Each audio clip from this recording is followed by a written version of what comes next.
കൂട്ടുകാരെ സത്യം ചെയ്യേ. അമ്മുവിനെ എന്റെ ഭാര്യയായി കിട്ടാൻ ദേവിക്ക് മുന്നിൽ ഞാൻ നടത്തുന്ന അഭീഷ്ടസിദ്ധി പൂജയിൽ ചുവന്ന പൂക്കളല്ല കെട്ടുന്നതെങ്കിൽ വീട്ടുകാർ നിശ്ചയിക്കുന്ന പെണ്ണിന്റെ കഴുത്തിൽ ഞാൻ താലി കെട്ടിക്കോളാം. പെരുവണ്ണാവൂരത്തെ അമ്മയാണ് ഇത് അമ്മയുടെ ഭക്തനായ സച്ചി ചെയ്യുന്ന സത്യം.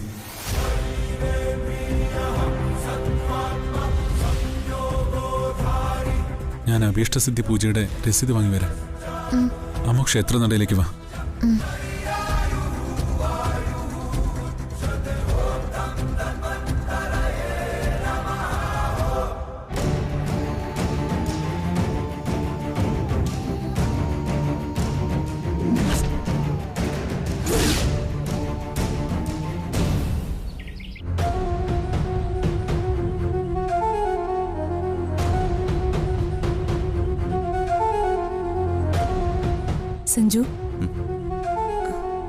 സഞ്ജു ടെൻഷനിലാണെന്ന് മനസ്സിലാക്കി കൊണ്ടുവന്നത് ഈ ചായ. താങ്ക്സ്.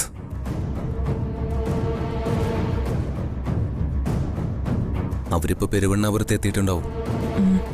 അവൾ അവനെ കൂട്ടിക്കൊണ്ടുപോയി അടുത്ത ഷോക്ക് കൊടുക്കുക. പാവം സച്ചി, എങ്ങനെ അവൻ ഇതുകൂടി താങ്ങുമെന്ന് എനിക്കറിയില്ല. ആർക്കും ഒരു പ്രശ്നം വരാതെ ഈ വിഷയം കൈകാര്യം ചെയ്തോളാന്നല്ലേ അമ്മു പറഞ്ഞത്. അച്ഛന് വേണ്ടി പൂജ നടത്താനാ അവൾ കൂടെ വിളിച്ചെന്ന് അവൻ കരുതുന്നത്. ഇനി നമുക്ക് അമ്മുവിനെ കുറ്റം പറയാൻ പറ്റുമോ? സച്ചിയുടെ വീട്ടുകാർക്ക് സഞ്ജു വഴങ്ങിക്കൊടുക്കുകയല്ലേ ചെയ്തിരിക്കുന്നത്.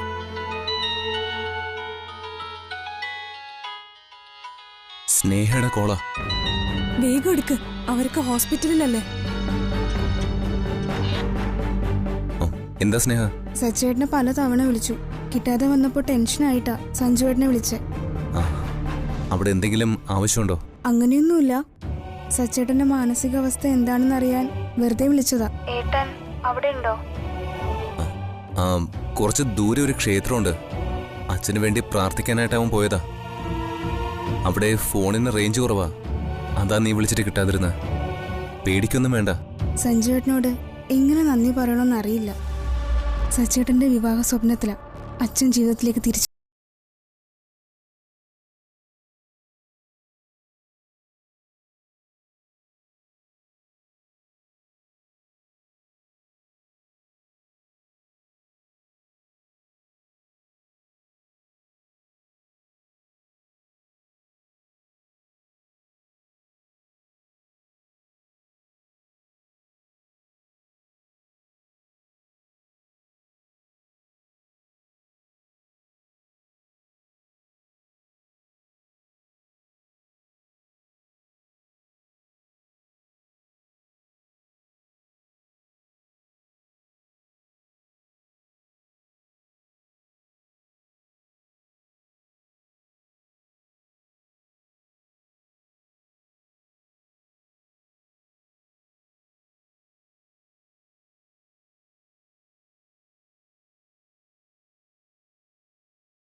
ദേവി, എന്നെ കൈവിടല്ലേ.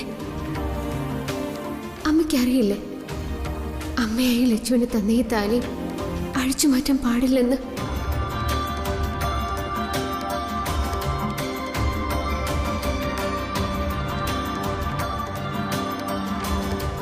ദേവി, അമ്മ എന്റെ ഭാര്യയായി ജീവിതകാലം മുഴുവനും ഒന്നിച്ച് ജീവിക്കാനുള്ള ഭാഗ്യം എനിക്ക് തരണേ. ദേവി തന്ന ഉറപ്പിലും അനുഗ്രഹത്തിലും ജീവിച്ചവനാ ഞാൻ. വീണ്ടും പ്രസാദത്തിൽ ചുവന്ന പൂക്കൾ തരണേ.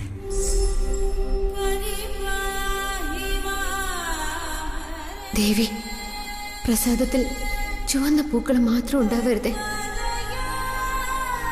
ദേവിയുടെ തീരുമാനം അംഗീകരിക്കാൻ കൂട്ടുകാരന് മനസ്സ് വരുത്തണേ. കൂട്ടുകാരന്റെ കുടുംബം സന്തോഷത്തോടെ ഇരിക്കാൻ, ആ കുട്ടിയെ തന്നെ കല്യാണം കഴിക്കാൻ അനുഗ്രഹിക്കണേ.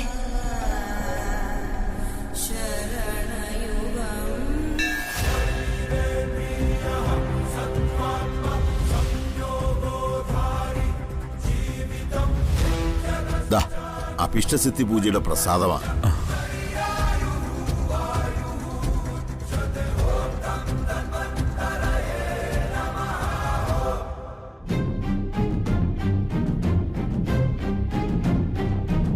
അമ്മുവ,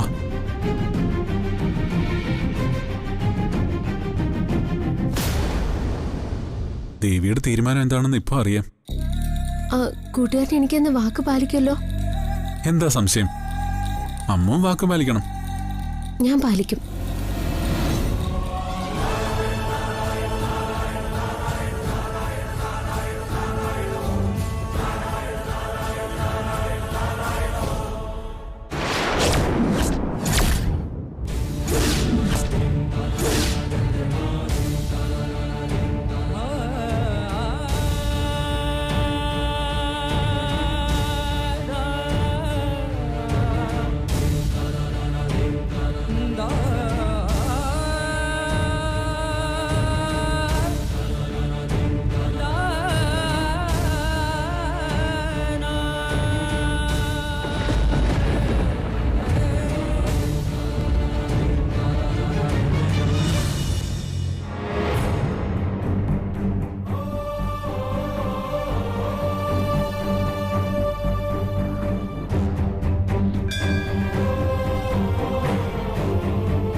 ഇത് ദേവിയുടെ തീരുമാനം കൂട്ടുകാരാ. അതാ നടക്കേണ്ടത്. ആ കുട്ടിയാ കൂട്ടുകാരന്റെ ഭാര്യയാ വേണ്ടത്. കൂട്ടുകാരൻ എനിക്ക് തന്ന വാക്ക് പാലിക്കണം. ഇനി പിന്നോട്ട് പോവാൻ കൂട്ടുകാരന് കഴിയില്ല. അമ്മുവിനോട് ഞാനൊന്ന് ചോദിച്ചോട്ടെ, എന്തുകൊണ്ടാ അമ്മു എന്നെ ഇഷ്ടപ്പെടാതെ പോയത്? എവിടെയാ അമ്മുവിന്റെ മുമ്പിൽ സച്ചി തോറ്റുപോയത്?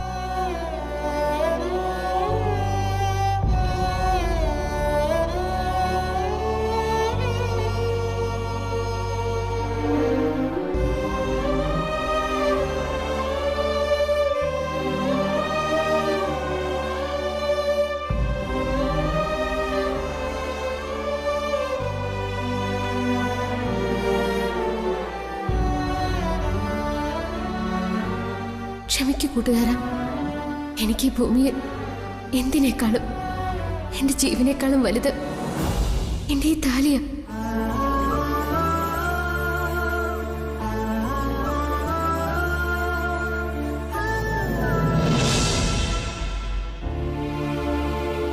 ഹോസ്പിറ്റലിൽ പോയിട്ട് സേതുവിനെ കാണാൻ കഴിഞ്ഞോ? അതോ ഇപ്പോഴും ഐസിയുലാണോ? സേതുവിനെ കണ്ടു. മനസമാധാനം ഉണ്ടായാൽ എത്ര കാലം വേണേലും ജീവിക്കാം. ആ, സേതുവേട്ടൻ എവിടുന്ന് മനസമാധാനം കിട്ടാനേ? മോനത് കൊടുത്തിട്ട് വേണ്ടേ? ആ പെണ്ണ് വിളിച്ചപ്പോ അവൻ പോയിരിക്കേ ഏതോ ക്ഷേത്രത്തിൽ അവന്റെ അച്ഛന് പൂജയും വഴിപാടും ഒക്കെ നടത്താൻ.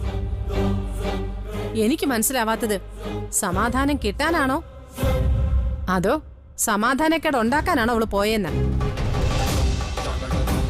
അമ്മു സച്ചി ഇവിടെ ഇല്ലേ കാവേരി? അവളുടെ നാട്ടിലെ ക്ഷേത്രത്തിലേക്ക് പോയിരിക്കുക. ഓ, ആ മിടുക്കി. അവനെ കൊണ്ട് സത്യം ചെയ്യിപ്പിക്കാൻ കൂട്ടിക്കൊണ്ട് പോയതാ. അവൻ കൈവിട്ടു പോകുന്ന എന്തായാലും അവൾക്ക് ഉറപ്പായി. അമ്മ എന്നോട് അത് തന്നെ പറഞ്ഞത്.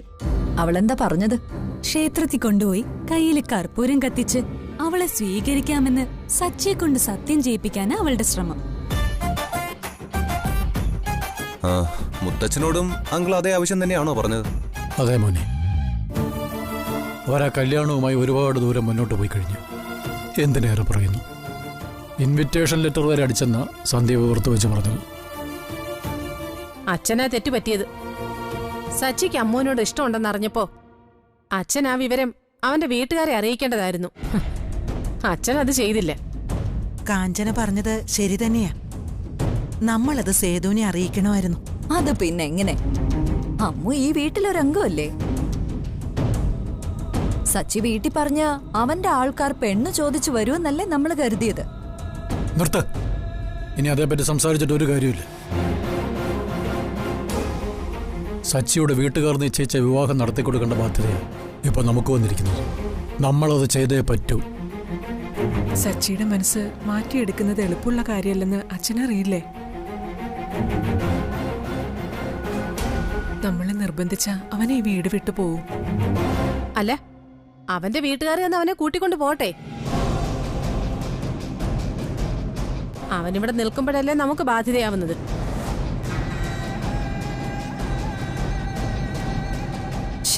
കിട്ടുന്നില്ല. പക്ഷെ അവൻ സ്നേഹിച്ച പെണ്ണ് ഈ വീട്ടിലല്ലേ ഉള്ളത്. നമ്മുടെ ബാധ്യത അപ്പൊ എങ്ങനെ തീരും? എല്ലാവരും കുറച്ചു നേരം ഒന്ന് കാത്തിരിക്കെ. സച്ചി അമ്മ ഒന്ന് തിരിച്ചു വന്നോട്ടെ. സച്ചിയെ പിന്തിരിപ്പിക്കാനാ അമ്മ കൂട്ടിക്കൊണ്ട് പോയിരിക്കുന്നത്. ഞാനും സ്വാധീനം പറഞ്ഞിട്ട് അവളതിന് തയ്യാറായത്. ആദ്യമേ തന്നെ അവൾക്ക് അവനുമായിട്ടുള്ള ബന്ധത്തിന് താല്പര്യമില്ലായിരുന്നു. അവനെങ്ങനെ ഉൾക്കൊള്ളൂന്ന് എനിക്കറിയില്ല. നീയും കൂടെ പോണ്ടതായിരുന്നു മോനെ. അല്ലമ്മേ, അവര് രണ്ടുപേരും മാത്രം ആവുന്നതാ ശരി. പാവ സച്ചി ആ ക്ഷേത്രത്തിൽ വെച്ച അമ്മനോട് ആദ്യമായി ഇഷ്ടം പറഞ്ഞത്. അയ്യോ, അത്രയ്ക്ക് സങ്കടമാണെങ്കിൽ നീ അങ്ങ് കല്യാണം നടത്തിക്കൊടുക്ക്. ആദ്യമേ ഒഴിവാക്കി കളയേണ്ട വിഷയം വലുതാക്കിയതിൽ നിനക്കും പങ്കുണ്ട്. എന്റെ ഇളയമ്മ, സ്നേഹിക്കാൻ ആർക്കും ആരുടെ ഒത്താശയൊന്നും വേണ്ട. ഇളയമ്മയ്ക്ക് ഇത്തരം വികാര വിചാരങ്ങളൊന്നും ഇല്ലാത്തതേ മറ്റുള്ളവരുടെ കുറ്റമാണോ?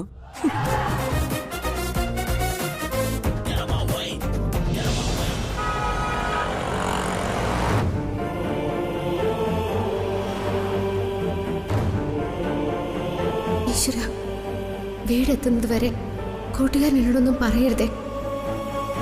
ഇതുവരെ ഞാൻ പിടിച്ചു നിന്നു. ദേവി എനിക്കതിന് കരുത്ത് തന്നു. ഇനി കൂട്ടുകാരനെ എന്തേലും പറഞ്ഞ് ഞാൻ കരഞ്ഞു പോവും.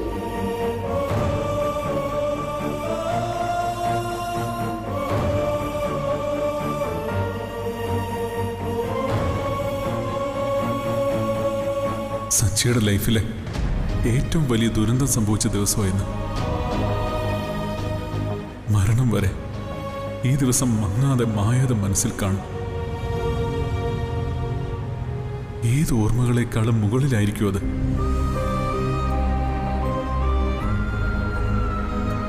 അമ്മ ജീവിക്കാൻ ആഗ്രഹിക്കുന്നുണ്ടാവും. അല്ലെങ്കിൽ ഈ കാർ ഞാനേതെങ്കിലും വാഹനത്തിൽ ഇടിച്ചു കയറ്റിയേനെ.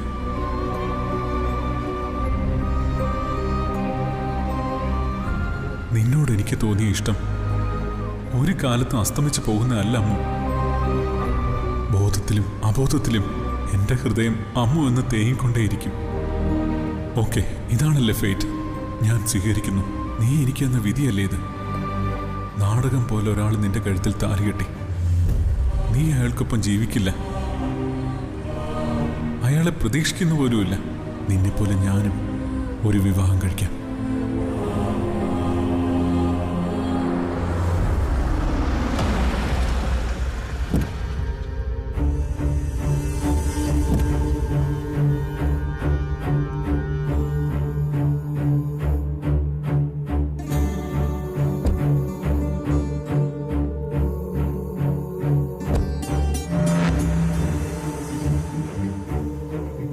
സച്ചി, എടാ, എല്ലാവരും അകത്തുണ്ടോ?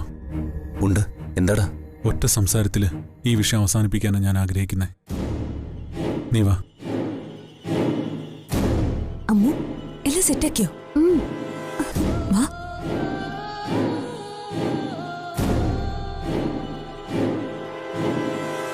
മോളെ, അവൻ എന്തു പറഞ്ഞു?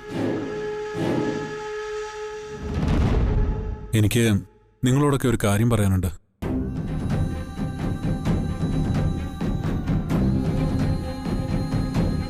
ഇത്തവണ ഞാനിവിടെ വന്നപ്പോൾ കുറച്ച് കൂടുതൽ ദിവസങ്ങൾ ഇവിടെ നിന്നുപോയി. അതിൻ്റെ കാരണം നിങ്ങൾക്ക് എല്ലാവർക്കും അറിയാം.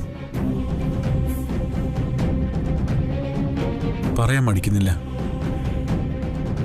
സ്വാതി ഈ വീട്ടിൽ കൊണ്ട് നിർത്തിയ അമ്മു തന്നെയാ കാരണം. ഇവളെ കെട്ടുമെന്നാണ് ഇവൻ പറയാൻ പോകുന്നത്. എനിക്ക് അമ്മുവിനെ ഇഷ്ടപ്പെട്ടു. വിവാഹം കഴിച്ച് ഒന്നിച്ച് ജീവിക്കാനും ആഗ്രഹിച്ചു. എനിക്ക് തോന്നുന്നത് ഇവിടെ ആർക്കും അതിൽ എതിർപ്പില്ലെന്നാണ്.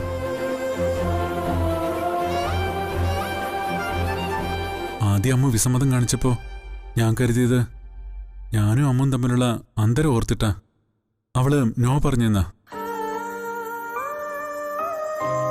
പിന്നീട് അമ്മ സമ്മതം പറഞ്ഞു. പക്ഷേ ഇന്നവള് എന്നെ ഒരു സ്ഥലത്തേക്ക് കൂട്ടിക്കൊണ്ടുപോയി. എന്നെ വിവാഹം കഴിക്കാൻ അവൾക്ക് കഴിയില്ലെന്ന് അവള് വിശ്വസിക്കുന്ന ദൈവത്തെ സാക്ഷിയാക്കി അവള് പറഞ്ഞു. അമ്മുവിന്റെ തീരുമാനം അതാണെങ്കിൽ ഞാനത് അംഗീകരിച്ചു കൊടുക്കാതിരിക്കാൻ പറ്റില്ലല്ലോ. ഇനി ഞാനെടുത്ത തീരുമാനം പറയാം. എന്റെ വീട്ടുകാർ നിശ്ചയിച്ച വിവാഹത്തിന് എനിക്ക് സമ്മതമാണ്. ഇനി എന്നെ അമ്മൂനൊന്നും കൂട്ടിച്ചേർത്ത് ആരും സംസാരിക്കരുത്. എവിടെ വെച്ചാണോ അവളോട് ഞാൻ ഇഷ്ടം പറഞ്ഞത് അവിടെ വെച്ച് അത് അവസാനിപ്പിക്കുകയും ചെയ്തു. മുത്തശ്ശൻ എന്റെ വീട്ടുകാരെ വിളിച്ചറിയിക്കണം. അവർ ചൂണ്ടിക്കാണിക്കുന്ന ഏത് പെണ്ണിന്റെ കഴുത്തിലും താലി കെട്ടാൻ സച്ചി തയ്യാറാണെന്ന്.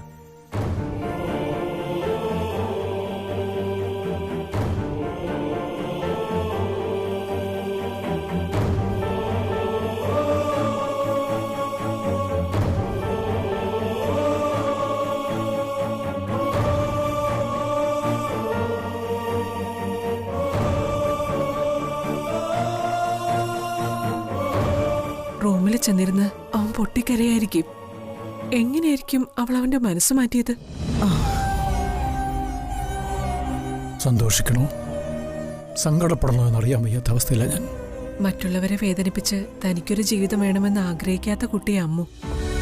എത്ര കുട്ടികൾക്ക് ഇങ്ങനെയൊരു ബന്ധം വേണ്ടാന്ന് വെക്കാനാവും. എന്നിട്ടും ദൈവം അവൾക്കൊരു ഗതി കൊടുക്കുന്നില്ലല്ലോ. നിന്റെ ആഗ്രഹം പോലെ കാര്യങ്ങൾ നടന്നു കിട്ടിയില്ലേ? ചേച്ചിനെ കുറ്റപ്പെടുത്താണോ? ഇവിടെ നീ കുറ്റക്കാരിയല്ലല്ലോ. സച്ചിയെ സ്വീകരിക്കാൻ നിന്നോട് ആവശ്യപ്പെട്ട സഞ്ജു തന്നത് മാറ്റി പറഞ്ഞതല്ലേ? എല്ലാ അർത്ഥത്തിലും നീ തന്നെയാ ജയിച്ചത്. എന്തായാലും നീ സച്ചിയെ കൂട്ടിക്കൊണ്ടുപോയ സ്ഥലം കൊള്ളാം. കടിച്ച പാമ്പിനെ കൊണ്ട് തന്നെ വിഷം ഇറക്കിക്കുക എന്ന് അമ്മ പറഞ്ഞു കേട്ടിട്ടുണ്ട്. നീ അത് തന്നെ ചെയ്തു. അമ്മ എന്നെ വീണ്ടും പെരുവണ്ണാപുരത്തേക്ക് പോകാൻ വിളിച്ചപ്പോ അവളുടെ മനസ്സിൽ അതായിരുന്നു എന്ന് എനിക്ക് അറിയില്ലായിരുന്നു. അച്ഛന് വേണ്ടി പൂജ ചെയ്യാനെന്നല്ല ഞാൻ കരുതിയത്. അവൾക്ക് സമ്മതമില്ലാത്ത നിലയ്ക്ക് നിങ്ങളുടെ വിവാഹം നടക്കില്ല എന്ന് കരുതാ. ശരിക്കും എന്താണ് അവിടെ ഉണ്ടായത്? വീട്ടുകാർ നിശ്ചയിച്ച വിവാഹത്തിന് നീ സമ്മതം പറയാനുള്ള കാരണോ എനിക്ക് മനസ്സിലാവാത്തത്? അമ്മനോടുള്ള വാശി കൊണ്ടാണോ? അവളോട് എനിക്ക് എങ്ങനെ വാശി തോന്നാന്? അവൾ അവിടെ വെച്ച് എന്റെ വീട്ടുകാരുടെ ആഗ്രഹം സാധിച്ചു കൊടുക്കാൻ എന്നോട് പറഞ്ഞു. പിന്നെ നടന്നത് ഒരു ഭാഗ്യപരീക്ഷണമായിരുന്നു. ദേവിയുടെ തീരുമാനം അറിഞ്ഞ് മുന്നോട്ട് പോകാൻ ഞങ്ങൾ തീരുമാനിച്ചു. കൂട്ടുകാരനായിരുന്നു അഭിഷ്ടസിദ്ധി പൂജ വീണ്ടും നടത്താൻ ധൃതിപ്പെട്ടത്. ഒരിക്കൽ ചുവന്ന പൂക്കൾ കിട്ടിയതിന്റെ ധൈര്യമായിരിക്കും സച്ചി കൊണ്ടത് ചെയ്യിപ്പിച്ചത്. അതെ, കൂട്ടുകാരനെ കൊണ്ട് സത്യം ചെയ്യിപ്പിച്ചു. സത്യം ചെയ്യും. എനിക്കിതിൽ അവിശ്വാസമൊന്നുമില്ല. അമ്മ ആദ്യം സത്യം ചെയ്യേണ്ടത്. കൂട്ടുകാരൻ നടത്തുന്ന അഭിഷ്ടസിദ്ധി പൂജയിൽ ചുവന്ന പൂക്കളാണ് കിട്ടുന്നതെങ്കിൽ കൂട്ടുകാരനെ ഭർത്താവായി ഞാൻ സ്വീകരിക്കാം. പെരുവണ്ണാപുരത്ത് അമ്മയാണേ സത്യം. കൂട്ടുകാരൻ സത്യം ചെയ്യേ. അമ്മുവിനെ എന്റെ ഭാര്യയായി കിട്ടാൻ ദേവിക്ക് മുന്നിൽ ഞാൻ നടത്തുന്ന അഭീഷ്ടസിദ്ധി പൂജയിൽ ചുവന്ന പൂക്കളല്ല കിട്ടുന്നതെങ്കിൽ വീട്ടുകാർ നിശ്ചയിക്കുന്ന പെണ്ണിന്റെ കഴുത്തിൽ ഞാൻ താലി കെട്ടിക്കോളാം. വലിയ ആത്മവിശ്വാസത്തിലായിരുന്നു കൂട്ടുകാരൻ. അത് കാണുമ്പോ എനിക്ക് വല്ലാത്ത പേടിയായിരുന്നു. ചുവന്ന പൂക്കൾ കിട്ടിയ ഞാൻ എന്തു ചെയ്യും? ഇനി പ്രസാദത്തില് ചുവന്ന പൂക്കൾ കിട്ടിയില്ലെങ്കിൽ അവിടെ വെച്ച് കൂട്ടുകാരനെ എങ്ങനെ ആശ്വസിപ്പിക്കും? എനിക്ക് ഒരു നിശ്ചയമില്ലായിരുന്നു.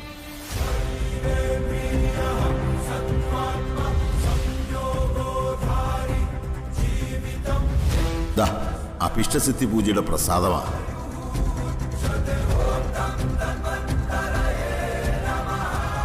പ്രസാദം കൈ കിട്ടുന്നവരെ എനിക്ക് നല്ല ആത്മവിശ്വാസം ഉണ്ടായിരുന്നു. ഒരിക്കല് അതേ ദേവി എന്നല്ലേ എനിക്ക് ചുവന്ന പൂക്കൾ സമ്മാനിച്ചത്. ഇനി എങ്ങനെ അത് മാറ്റിക്കാണിക്കാൻ സാധിക്കും?